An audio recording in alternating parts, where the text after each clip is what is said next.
Iya, betul. Allah Subhanahu wa taala berfirman dalam surah Al-Ankabut ayat 45, "Watlu ma uhiya ilaika minal kitabi wa aqimis shalah."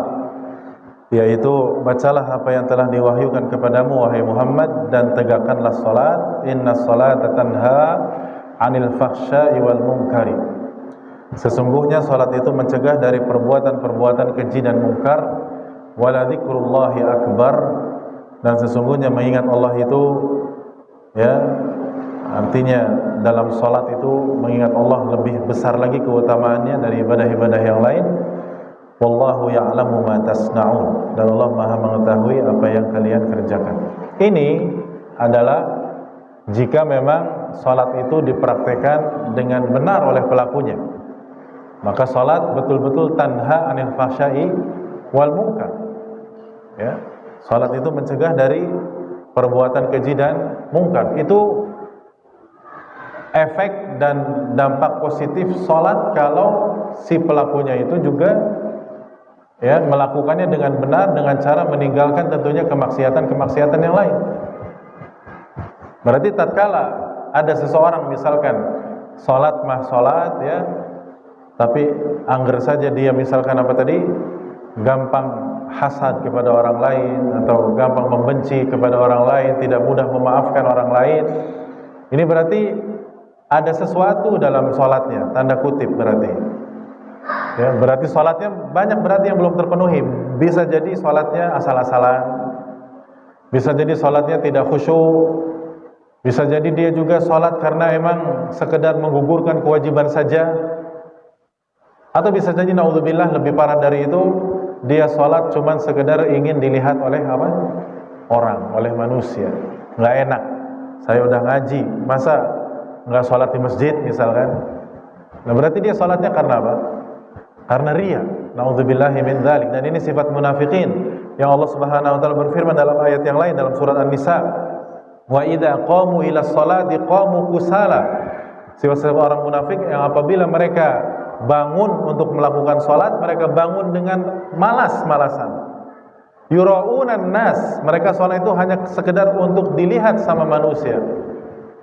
Wala yadhkurunallaha illa qalila, dan mereka tidak berzikir mengingat kepada Allah kecuali hanya sedikit saja. Mudzabdzabina baina dzalika la ilaha illa wa la ilaha illa. Yang mereka dalam hal ini, ya, mudzabdzab, ragu, bimbang, bingung. Tidak ke kaum muslimin, tidak ke orang-orang kafir. Nah ini kondisi yang paling parah dari orang yang sholatnya belum benar. Ya. Jadi bukan berarti lalu kita salahkan syariat sholatnya. Ini kenapa nih ada orang sholat, masya Allah, bahkan taklim juga, bahkan juga ibadah-ibadah yang lain, tapi sifat-sifat buruk yang lainnya masih banyak juga. Ya kita katakan itu banyak sebabnya, di antaranya tadi salatnya itu belum sempurna, belum baik. Belum dia perhatikan tata caranya, rukun-rukunnya, keikhlasannya dan seterusnya. Tapi ingat, kita di sini dalam satu, itu tadi dari satu sisi. Dari satu sisi yang lain, kita wajib yakin bahwa insya Allah salatnya ini akan merubah dia kalau dia istiqomah. Paham ya?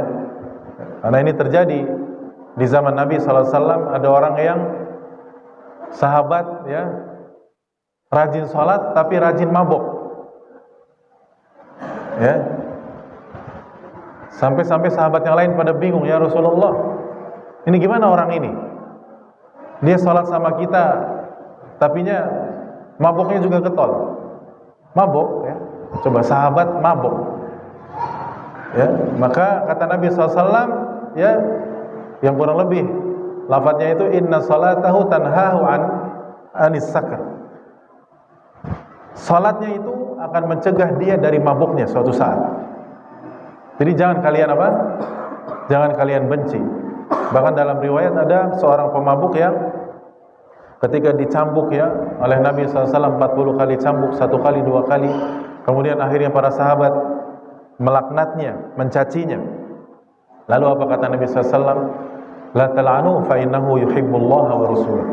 Jangan kalian laknat dia, sesungguhnya dia itu masih mencintai Allah dan Rasulnya.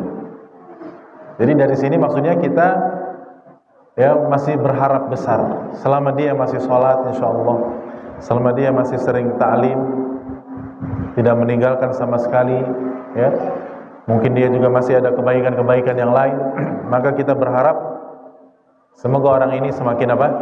Baik, semakin meningkat kebaikannya, dan jangan kita tinggalkan, jangan kita malah musuhi, ya, jangan.